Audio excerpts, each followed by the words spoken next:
د امریکای ساينسدانان وایي چې د دې دنیا د آبادۍ اربونه سالو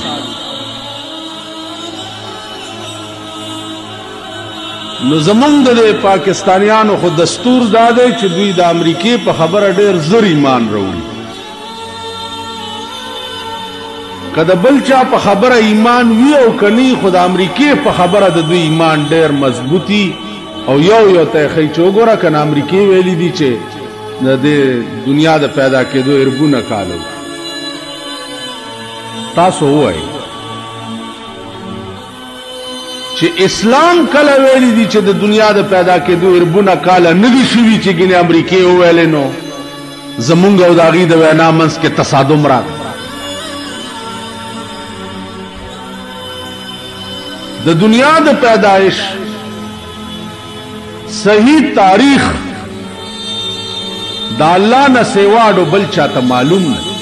امریکا خو امریکا ده چې د هغې نکت هم دا پته نه ده چې دنیا کله پیدا شوه 4 کتابونه دي آسماني تورات او انجیل او زبور او قرآن او تقریبا 100 صحیفې دي آسماني دا 4 کتابه او 100 صحائف آسمانی نه په صحیفو کې دا تاریخ لیکلی او نه په 4 واړو کتابونو کې دا تاریخ لیکلی دی چې دنیا کله پیدا داسې جګتونه به زم 2 لکه اوس درته ولم لکه دوی چې جګو تلي چې باران به کېږي او گلای به وریږي او اسمان به راغورځېږي نن نه یې ویلي بېګا یې ویلي چې باران به کېږي نن دې شین اسمان ته وګوره دا خو فرضي جګتونه دي دنیا یې ولي لہذا مسلمان قوم ته چرې د دې خلقو په خبره دومره ایمان نه دي راوړل پکار چې قرآن نه زیاته ده عزیزانو صحیح تاریخ د 2 خبرو چې دنیا پیدا په کومه ورځ ده په کوم تاریخ ده او رانیږي به په کوم تاریخ دا علم سوا د الله نه بل هیچا ته نشته او دا قرآن ویلي ان الله عنده علم الساعه وينزل الغيث ويعلم ما في الارحام وما تدري نفس ماذا تكسب غدا وما تدري نفس بأي أرض تموت سوا د الله نه هیڅ چاته دا نشته ان الله عنده علم الساعه د قیامت د برپا کېدو علم سوا د الله نه بل هیڅ چاته نشته یو آثار قیامت علامات د قیامت اگر رسول الله صلی الله علیه وسلم ډیر بیان کړ لیکن په کوم تاریخ دومره پیغمبر ویلی دي چې د قیامت ورځ چې برپا کیږي نو ورځ به د جمعې وي د جمعې ورځ اوس کوم سن کې دا علم چاته نشته د جمعې ورځې ته جمعه ولې وایي دې ورځې ته نن چې دا تاسو جمعات کې ناست یئ دې ورځې ته جمعه ولې وایي نو د جمعې وجې ډېرې دي یو خدا چې خلق پکې ډېر جمع کېږي جمع پکې لوی کېږي لیکن لویه وجه پکې دا هم ده چې دې ورځې ته جمعه ځکه وایي چې قیامت به په دې ورځې برپا کېږي او دا ټول خلق به د خدای مخې ته جمع کېږي نو ورځ به د جمعې جناب رسول الله صلی الله علیه د جمعې مونځ د پاره ډېر اهتمام وکړو غسل د جمعې په ورځ سنت خوشبویي لګول سنت لوی جمع تتلل دا احسن طریقہ و بہتر طریقہ و زیاد ثواب اس خدا دے سے بدقسمت عمل بدقسمت عمل چې کده دوه خختو جمعات تم د جمعې مونځ پکې کی کچرته یو نیم صف تم د جمعې مونځ پکې کی الکه دا ولې وای بس یاره پرېږده چل سده چل دا دی چې ستا او زما روح نه ګډېږي ستا او زما منځ کې انس نشته زه خو به ډېرو خلقو تعالی زور کوم چې ډېر خلک خو په ما ښه لګي که نه نو په مونږ ښه نه لګي بني آدم چې به بني آدم کته ړه به خوشحالې ده اوس چې بني آدم ګوري لکه یو سپی چې بل سپی ګوري تاسو ووایئ په ایمان یو سپی د کابل نه په یو ورځ کې پېښور ته رارسېده هلکه دا ولې په یو ورځ کې څنګه راورسېدې وې د عزیزانو د برکته خو چې کوم کلي له به دمې له ستون شم سپي به راپسې شو نو په منډه بیا کړ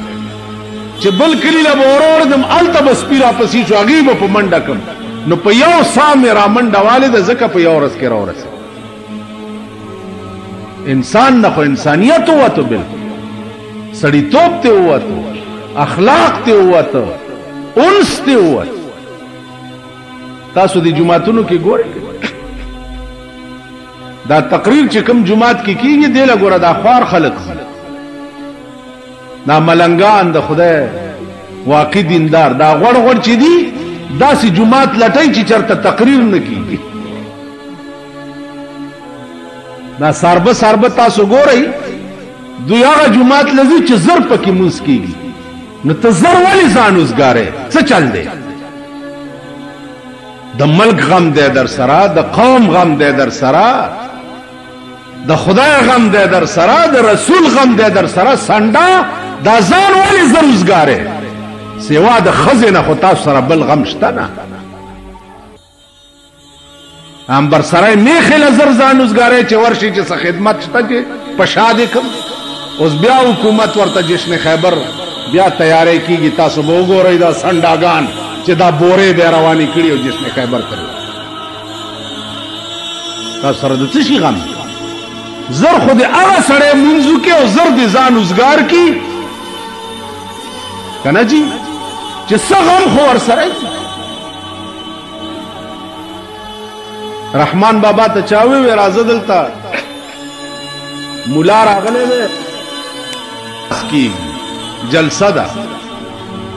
هغه ورته څه چل دی تقریر دی راځه چې تقریر واورو هغه ورته رحمان دومره اوزګار نه دی د کار د عشقه رحمان دومره اوزګار نه دی د کار د عشقه چې غوږونې سې ناصح غوندې اوزګار تا زه د عشق په کار کې داسې مصروف یم چې دا وعظ چې کوي دا ناصح دا اوزګار دی د اوزګار تقریر اورېدو ته زه اوزګار چا سره خو د عشق غم که نه جي چا سره خو دا غمي لکه ابراهیم ابن ادهم رحمت الله علیه د شپې ګرځېده چانک راویښ پاسېده چې بار ووتو نو د خپلې وینځې کوټې ته ورغله چې ورغی هغې کې څه بنګ بنګ کېده دروازې سره چې داسې غوږونې و نو او وینځه په سجده پرته ده او خدای ته وایي چې ای پروردګاره ته په ما مین یې ای الله ستا ما سره ډېره مینه ده د په دروازه وټکوله ای چې دروازه لرې کړه وې بې وقوفې داسې مه وایه چې خدایه ته په ما مین یې داسې وایه چې خدایه زه په تا مین یم هغې ورته ویل زه بې وقوفه نه یم ته بې وقوف کار دې څه دی چې په دا وخت زما او زما د محبوب په منځ کې ته راپرېوت کار دې څه زه خو د ورځې ستا نوکره یم بې وقوفه که الله په ما مین نه وی زما ټوله ورځ ستا په خدمت کې زړه وچوي او ماسخوتن چې ستا د خدمت نه اوزګاره شم نو په یخو اوبو اودس وکړم او د 2 رکعاتو نفلو نیت وتړم نو 15 سپاره قرآن په یو رکعت کې و او 15 په بل رکعت. اوس میں سلام وګرځولو او 10 سپاره مې په 2 رکعاتو کې وویلې. نو اوس میں سلام وګرځولو او هغه ته مې وویل چې ته په ما مینه او ته پکې د مچ غوندې را پرېوه. زما عزیزانو که یو سړی داسې مصروفي نو بیا هغه ته واقعي تلوار پکار ده، ځکه چلته محبوب سره خاص اوقات. تاسو څه کارونه د هغې وجه دا ده چې ځینې خلق څه دا خسکی مالدار چې دي دا د پاکستان د برکته چې خلقو سره پیسې میسې راغلي. یاره جي تاسو مونږ لږ ډېر وګدي کني شوق هم کې مچران ضرورت سره وی دا خوب جی خبره مال نه زه هغه انجڼې ما چې څومره راپسې ډبې کمي نو خوشحاله. انجن پسې چې څومره ډبې زیاتې خو انجن باندې بوجي که نه. بل کار کوه بابا مرض مونږ خو هسې لیوني یو ملنګان لیونو پسې لیونی به منډې وي او ملنګانو پسې ملنګان منډې. خیال هم راغی ځه رکشه هر سړی مال دلته نشي راشي او راځي هم نه دی جومات. دا غوړ غوړ چې دي دا ټول پوره دي ځکه چې دوی خو ټول د ښځو ټټوان دي که بربنډه ښځه چې څوک ځان سره ګرځي یا دی جومات ته راتلی شي. بربنډې لوڼی چې درې منه بار بربنډې ګرځي هغوی چېرته راتلی شي. دلته خو به هغه سړی راځي چې حیا پکې وي، شرم پکې وي، غیرت پکې وي، ایمان پکې وي. زما عزیزانو سوچ کوئ، فکر کوئ. زمونږ د ملک ډېرې بدقسمتۍ دي خو یو لویه بدقسمتي دا هم زه هغه مسلې ته نه ځم چې د فقهاو په نسبت باندې جواز دی، لیکن جواز فضیلت په کم کې دی، زیاته رتبه په څه کې ده. بهر تقدیر دنیا نن په قهر عظیم گرفتار ده. اصل حقایق د دین چې دي ای پریخ امریکا دا او روس ته او چین دی، امریکا دا او روس ته او چین دی. دا حماقت کې نن دنیا پرته. زمون غرض خو صرف او صرف د خدای د دین سره. که په پاکستان کې لوی غم او فکر دی ماته نو هغه صرف دا دی چې دا د دې ملک قانون چې دی قرآن پکار. د ملک قانون سره ټوکې نه دی پکار، مخول نه دی پکار. د ملک قانون قرآن پکار.